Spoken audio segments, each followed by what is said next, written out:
Al-Haqqah, the great inevitable reality. With the name of Allah, the most gracious, the ever merciful. The great inevitable reality. What is that great inevitable reality? Before it actually takes place, you know little what it is, and what should make you know what that great inevitable reality is? The tribe of Thamud and Ad treated the news of the calamity which strikes people's hearts with terror to make them realize as a lie. As for Thamud, they were destroyed by the shock of an exceedingly violent and thunderous blast. As for Ad, they were destroyed by a furious wind, blowing with extraordinary force, which he let loose on them for 7 nights and 8 days, with no break, so that if you had been there, you would have seen the people lying therein sprawled, looking as though they were hollow trunks of palm trees fallen down. Now, when they are dead and gone, do you see any of their remnants? Pharaoh and his predecessors and the inhabitants of the overthrown cities of Sodom and Gomorrah persistently indulged in evil ways.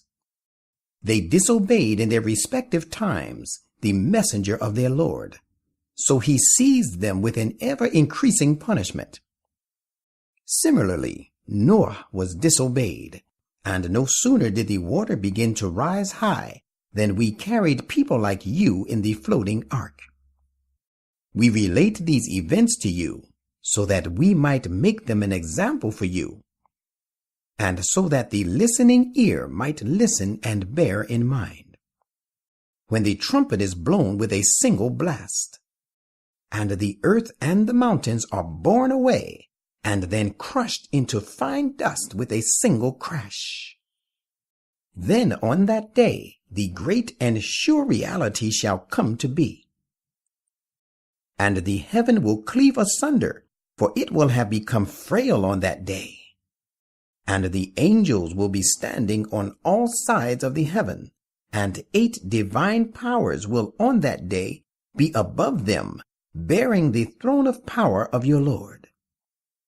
On that day you shall be brought before God, and none of your secrets will remain hidden. Now, he who is given his record of deeds in his right hand will say joyfully to others, "Here, take and read my record of deeds." Verily, I was sure that I would have to face my reckoning one day. So he shall lead an everlasting life of blissful happiness in a lofty garden, the clusters of fruit of which will be hanging low, within easy reach to gather. It will be said to those therein, "Eat and drink delightfully and to your heart's content, on account of the good deeds you accomplished in the past days." But he who will be given the record of his deeds in his left hand will say, "Oh, would that I had not been given my record, and I had not known my reckoning.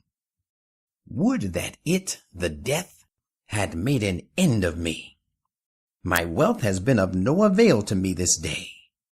My arguments have failed me, and my authority gone. Orders shall be issued about such a one. Lay hold of him and bind him down with fetters. Then cast him into the burning fire, and string him with a chain the length of which is 70 cubits, according to the average length of human life in years. Verily, he did not believe in Allah the Great, and he did not urge the people to feed the poor. He has, therefore, no warm friend here this day, nor will he be served with any food excepting something extremely hot, which none but the wrongdoer shall take.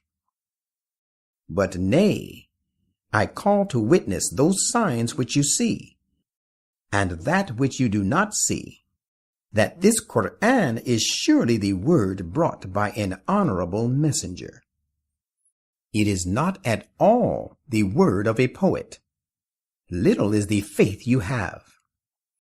Neither is it the word of a soothsayer, little is the heed you give.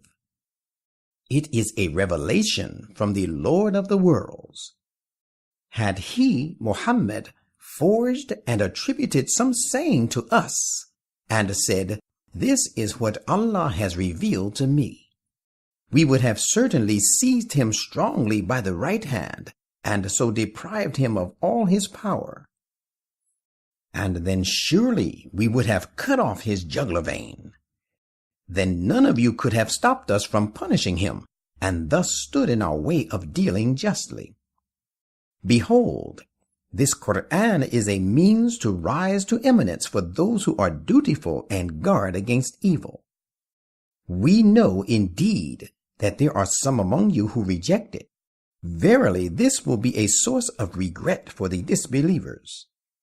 It is the absolute truth, a certainty. So glorify the name of your Lord, the Great.